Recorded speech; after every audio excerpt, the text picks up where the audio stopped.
client idéal, on entend parler de ça tout le temps, c'est fatigant, on nous demande qui est cette personne, quel âge elle a, qu'est-ce qu'elle mange, qu'est-ce qu'elle aime faire, qu'est-ce qu'elle écoute, qu'est-ce qu'elle regarde sur Netflix, etc. Je sais que vous avez tendance à entendre ça, vous n'avez pas envie de parler de client idéal, je comprends bien, mais on va quand même en parler. Parce que si vous ne connaissez pas, qui c'est que vous avez devant, avec qui vous voulez travailler, comment vous voulez donner des services qui répondent à leurs besoins. Voilà. Mais je vais vous donner mon approche. Je ne vais pas vous demander de savoir quel âge elle a, comment elle se porte, est-ce qu'elle fait du yoga ou du pilates, mais on va voir quelque chose d'autre. Allez, restez l'esprit ouvert, on y va. Si vous êtes déjà un peu dans le business, vous savez qu'avoir un client idéal, savoir avec qui vous voulez travailler, c'est vraiment crucial pour développer et faire croître votre business. Par contre, c'est vrai que c'est un peu toujours redondant, on le voit souvent, et donc du coup on a tendance à laisser ça de côté, de dire mais non c'est bon je sais à peu près, c'est des femmes ambitieuses, ça devrait aller, d'accord. Des recherches faites par IMIT, alors ça c'est un livre à la base, je vous conseille d'aller le lire, c'est les fondations, c'est vraiment ma bible en termes de business, ont vu que en fait avoir un profil de client idéal poussé, de vraiment connaître son client idéal, permettait d'être plus profitable à plus de 25% et permettait de croître 46% plus vite que les personnes qui n'en avaient pas. Donc ça serait bien, je trouve, par rapport à ces chiffres-là, de donner un peu le bénéfice du doute et de travailler sur ce profil de client idéal. Alors, comment vous pouvez vraiment comprendre votre client idéal, comment vous pouvez le connaître sur le bout des doigts? En fait, la solution est assez simple, je suis désolée de vous le dire, ça va être de leur parler, tout simplement, d'accord? N'allez pas faire un profil juste parce que vous pensez que ça serait comme ça, non, non. Le plus simple, le plus rapide, c'est de leur parler. Et en plus, si vous parlez avec vos clients potentiels, on va dire votre audience client type, ça va vous donner des éléments sur beaucoup de choses dans votre business et ça va vous mâcher le travail. Autant pour le message que pour vos produits, que pour beaucoup de choses. Généralement, moi, dans ma première partie de mon accompagnement, qui est la clarté CEO, je demande à faire des interviews. Alors, interview, ça peut être des interviews de 15-20 minutes, ça peut être très court, c'est pas le plus important. Le plus important, c'est vraiment d'aller chercher ces personnes-là et de leur parler pour prendre des notes, vous pouvez enregistrer si elles le veulent, et vraiment comprendre leur langage, comprendre leurs vrais problèmes, parce que généralement, elles donnent leur envie, elles donnent ce qu'elles pensent qui est le problème. Donc ça, c'est ce que vous devez communiquer dans votre message, etc. Mais vous, en tant qu'experte, vous comprenez ce qu'ils ont vraiment besoin, d'accord? C'est pareil, pareil quand vous vendez des produits. Pourquoi la personne, elle va acheter tel produit, je sais pas, pour la peau et pas un autre, d'accord? Pourquoi elle va acheter tel truc pour son bébé et pas autre chose, d'accord? Il y a tout ça, il faut aller chercher. Parce que si vous dites je vends cette crème super top pour votre peau, elle s'en fout la personne, d'accord? Par contre, si vous lui vendez un truc qui est 100% écologique, qui n'est pas, qui a pas qui est végan ou je sais pas, et que la personne justement, votre cible est végane, ben c'est ça qu'il faut mettre en avant, d'accord? Dans mes accompagnements, pour les gens qui commencent leur business, qui n'ont pas assez de personnes dans leur entourage, généralement, je demande à faire 30 à 50 interviews. Vous allez me dire, waouh, pourquoi? Pourquoi je fais faire ça? Si vous n'arrivez pas à rassembler une dizaine, voire une trentaine de personnes autour de vous pour juste discuter d'une problématique, comment vous voulez arriver à vendre votre produit à ces gens-là? Si vous n'arrivez pas à rassembler juste sans l'idée de vente, comment vous pouvez arriver à rassembler pour vendre? Il y a un problème, d'accord? Donc ça, c'est aussi pour moi, je trouve, un passage que je fais faire donc aux gens qui commencent leur business, qui sont dans les premiers mois, parce que ça leur permet de vraiment regrouper des gens, de passer leur peur, d'aller chercher des gens et de discuter avec. Parce que si vous ne faites pas ça, la vente, c'est même pas le prochain niveau, c'est même pas la peine, d'accord? Et quand vous êtes déjà dans un niveau, moi je sais que je fais des interviews assez régulièrement, quand vous avez déjà une audience, que vous parlez beaucoup, que vous avez rassemblé beaucoup de choses, vous pouvez par contre faire des interviews pour 10-15 personnes, ça suffit amplement. Vous pouvez directement leur poser les questions sur Insta, sur des messages privés, etc. parce que vous avez déjà l'audience, d'accord? Donc ça, selon son niveau, c'est pas la même chose, hein. Mais parlez avec ces personnes. Dès que vous faites un pivot, dès que vous changez un petit peu quelque chose dans votre business, etc., allez au-devant des personnes, parlez avec elles et écoutez. Votre but, c'est pas forcément de parler et dire ce que vous faites, c'est d'écouter cette personne-là, d'imbiber tout ça, parce que vous allez avoir beaucoup d'éléments. Deuxième exercice, quand vous avez déjà eu beaucoup de clients, c'est de reprendre les 10 derniers à peu près, minimum. Et de faire la liste des caractéristiques psychologiques, hein, pas les caractéristiques, on va dire, démographiques. Moi, je trouve que c'est pas très intéressant d'avoir une partie démographique. Parce que moi, je sais que je vais avoir des gens qui vont avoir 25 ans, qui commencent leur business, qui vont avoir beaucoup plus de maturité qu'une personne qui a 40 ans. D'accord? Donc, pour l'âge, ça n'apporte à rien. J'ai vraiment des gens qui peuvent avoir 40, 50 ans, qui n'ont pas du tout de maturité émotionnelle et donc qui ne peuvent pas avoir un accompagnement correct avec moi, alors que j'ai des gens qui ont 25 ans qui pourraient paraître trop jeunes, qui ont une capacité, une ambition qui est fabuleuse et qui mettent en place les choses. Pareil pour les revenus. J'ai plusieurs niveaux de business dans mes clientes. J'ai des gens qui commencent à peine, qui ont la capacité, donc je vous dis la maturité, de pouvoir le faire. Il y a certaines personnes qui vont commencer, qui ne veulent pas forcément prendre mes accompagnements, et pareil à n'importe quel niveau de business, d'accord? Donc je ne fais pas vraiment sur l'argent, le type de revenu, etc. C'est plus en termes de est-ce qu'elles ont eu des premiers clients ou pas, etc. Voilà. Donc, reprenez donc vos derniers clients ou prenez les personnes avec qui vous avez discuté en interview et essayez de faire une liste d'au moins 10 caractéristiques de ces clients idéaux avec qui vous voulez travailler. Donc là, vous dites, ah ouais, là, c'est vraiment, tu vois, sur une échelle de 1 à 10, c'est vraiment les 8, 9, 10, quoi. De vraiment avec qui vous travaillez et les personnes avec qui vous ne voulez pas travailler. Vous allez voir que plus vous travaillez avec vos clients, plus vous allez avoir des clients qui sont pas tip top, qui vont vous permettre de mettre des limites dans votre business et vous dire, oula, oui, là, je ne veux pas travailler avec ce genre de personnes. Parce que c'est pas une question de savoir est-ce qu'ils peuvent payer ou pas. Vous avez des gens qui peuvent très bien payer vos accompagnements ou vos produits, même s'ils sont de très haute gamme, mais qui ne correspondent pas et qui vont vous faire, voilà, chier. Donc c'est là où c'est bien de refaire votre liste. Donc là, je vais vous donner un petit exemple ici de moi, par exemple, dans mon business, quelles sont des clientes avec qui je veux bosser et des clientes avec qui je ne voudrais pas bosser. Donc l'une des caractéristiques, par exemple, c'est que je ne veux pas de mes clients, c'est les personnes qui parlent beaucoup et qui n'agissent pas. D'accord? Ah mais là, je fais ça, je fais ça, je fais ça, mais en fait, qu'il n'y a rien derrière. Donc ça, c'est vraiment un truc, moi je suis pas du tout là-dedans. Je n'aime pas parler pour parler.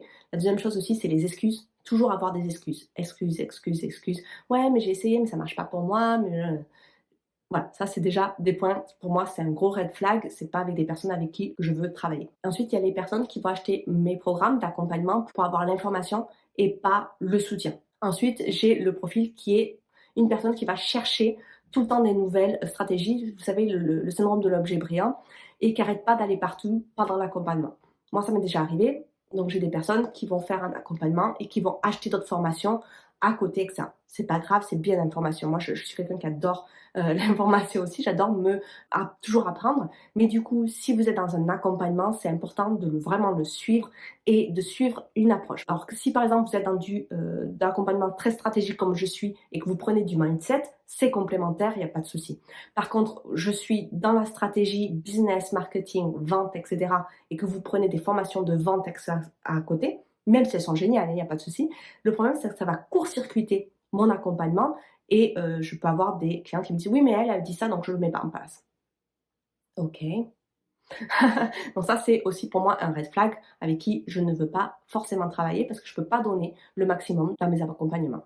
Ensuite, j'ai également les personnes qui pensent qu'il faut qu'elles soient là, qu'elles veulent déjà être dans la croissance alors qu'elles n'ont même pas stabilisé leur business ici. Pour ça, c'est un truc assez commun, hein, c'est qu'on veut être déjà au niveau 10 alors qu'on n'a pas passé le niveau 2. Donc ça, c'est important de savoir où on en est. Qui est ce truc? Moi, je suis un peu comme ça, j'aime bien aller vite, mais je suis ouverte à faire toutes les étapes pour y arriver. Donc là, c'est aussi ce truc-là pour moi qui est red flag. Ensuite, les personnes qui écoutent trop tout ce qui se passe autour. Qui n'ont pas assez de prise de décision personnelle, de confiance à elles pour prendre la décision. Ça m'est déjà arrivé d'avoir des personnes, donc, du coup, on prend une décision, mais en fait, elle va demander à plusieurs personnes, ouais, mais machin m'a dit ça et machin, et donc, elle revient sur sa décision parce qu'elle a écouté autour. Donc, moi, j'ai quand même une certaine force, une certaine détermination qui est pour moi importante dans mes clientes. Et le dernier, c'est vraiment le plus gros red flag, l'un des plus gros red flags, je vais dire ça pour mon business, c'est les personnes qui sont toujours en train de chercher la solution magique, qui sont en train de chercher le truc un peu plus sexy, de dire ben, je vais réussir à faire 10K en 2 mois. C'est plus sexy que quand je vous dis que vous allez atteindre vos 6 chiffres en un an. Voilà. Voilà. Mais du coup, que ça prend du temps. Voilà. Donc ça va être mon profil de personnes que je ne veux pas, avec qui je ne veux pas travailler. Du coup, avec qui je veux travailler, bah, ça va être un peu l'inverse du coup. Donc ce sont des entrepreneurs qui sont qui ont une expertise. Alors ça peut être des artistes, hein, ça peut être des thérapeutes, ça peut être des coachs, ça peut être une expertise en termes d'artisans, d'accord. Donc moi c'est vraiment quelqu'un qui a une expertise. C'est des entrepreneurs experts avec qui je veux travailler. Généralement, c'est des personnes qui gagnent entre 1000 3000 euros par mois ou qui ont vraiment des revenus qui ne sont pas stables. Donc là, arriver à monter à une certaine échelle. Donc généralement, c'est pas que, j'ai des business aussi qui sont déjà à 5K, mais voilà, c'est la tranche avec qui je bosse. C'est des gens qui ont déjà travaillé avec des clients, mais que c'est pas forcément régulier. Ensuite, c'est des personnes qui aimeraient prendre entre 2 et 4 semaines de vacances sans culpabiliser.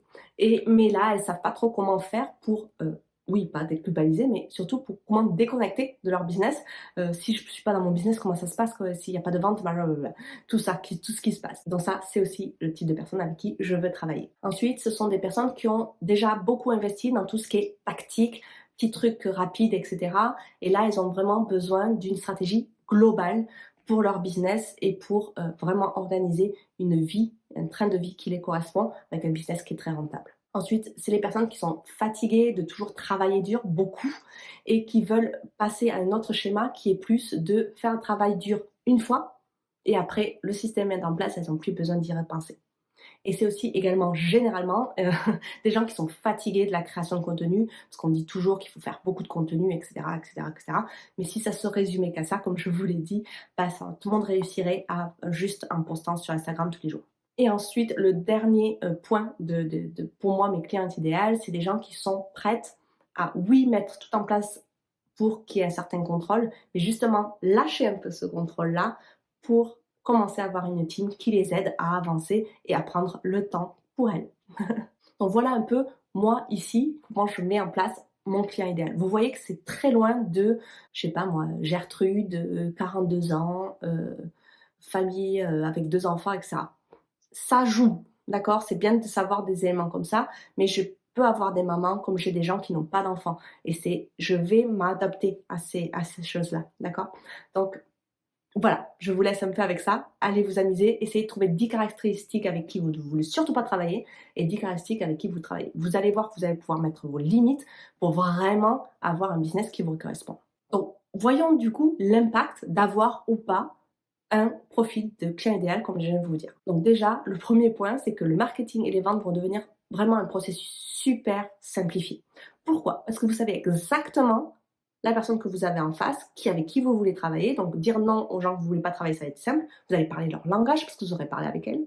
Donc vous pourrez parler avec des mots qu'elles comprennent, qui les touchent, dire mais oui, c'est trop moi, j'ai trop besoin de ça, d'accord? Vous pourrez donc offrir une meilleure expérience client parce que vous savez vraiment leurs besoins et comment subvenir à ce qu'elles ont vraiment envie. Donc du coup, on va passer une super expérience client et du coup, troisième point, ça va vous permettre de fidéliser et peut-être que ces personnes restent sur plusieurs mois, plusieurs années, sur acheter toujours votre produit de manière fidélisée. Connaître votre client idéal donne vraiment un gros élan à votre entreprise et surtout vous prenez plaisir à développer, à être dans le processus de votre entreprise. Vous savez avec qui vous travaillez, vous savez que ça aligne avec vos valeurs et vous êtes à fond.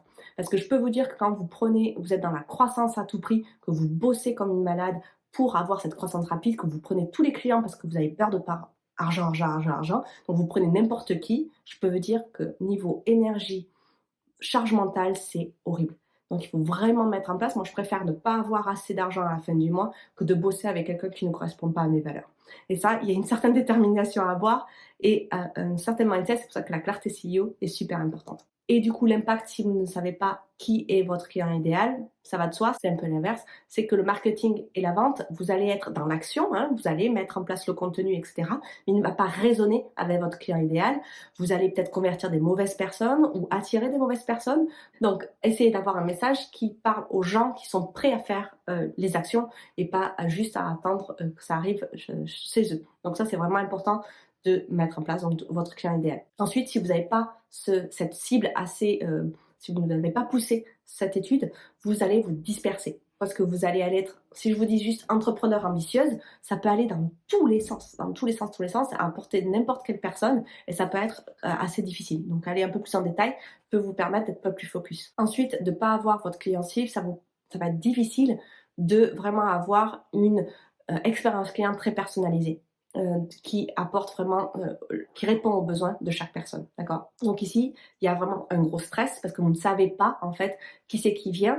Les gens, peut-être que vous n'allez pas attirer les bonnes personnes ou les gens qui sont venus une fois, ils ont trouvé qu'il y a quelque chose qui manque, donc ils ne reviennent pas, donc la fidélisation est difficile, etc. Donc il y a beaucoup de stress, de charge mentale quand on ne sait pas à qui on s'adresse. Voilà ici ce point de client idéal, c'est pas l'approche qu'on fait généralement. Donc dites-moi si ça vous a ouvert sur d'autres possibilités et si vous allez vraiment le mettre en place. Est-ce que vous savez avec qui vous voulez vraiment travailler?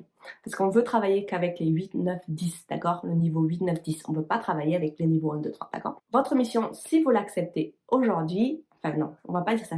Votre mission, point, si vous avez suivi l'épisode jusqu'à maintenant, si vous avez la responsabilité de le faire, c'est de reprendre votre profil de cible, votre client idéal, et savoir si vous avez vraiment avec qui vous voulez travailler, avec qui vous ne voulez pas travailler, et aller parler avec eux. Si vous avez déjà une audience, allez leur discuter en MP, etc. De savoir, je suis en train de faire ça, je travaille sur ça, et je me demande dans cette situation-là, mon audience, j'aimerais bien savoir à quoi elle correspond. Ça peut être des questions sur vos stories. Si vous n'avez pas du tout d'audience, que vous commencez à peine, interviewez. Demandez-leur quelle est leur plus grande problématique aujourd'hui. Qu'est-ce qu'elles ont fait qui n'a pas marché? D'accord? Qu'est-ce qu'elles souhaitent? Si elles arrivent à passer ce problème, qu'est-ce qui changerait dans leur vie? Ça peut être juste 3 questions, d'accord? N'allez pas trop les faire chier avec un grand questionnaire, pas besoin. Donc, apprenez à vraiment connaître votre client idéal et c'est un travail qui n'est jamais fini. Donc, un petit tip, à chaque fois que vous donnez un freebie, que vous donnez quelque chose en gratuit ou que vous communiquez, que vous avez un passage avec une cliente, demandez à votre client pourquoi ils sont ici, quelle est leur problématique, leur attente, qu'est-ce qu'elles veulent. Parlez toujours, cherchez l'information. Il faut parler leur langage, d'accord? Donc, mission acceptée, j'espère. Dites-moi en commentaire si vous avez d'autres questions et si vous allez vraiment faire cette mission. C'est tout pour aujourd'hui. À très vite dans le prochain épisode. Bye!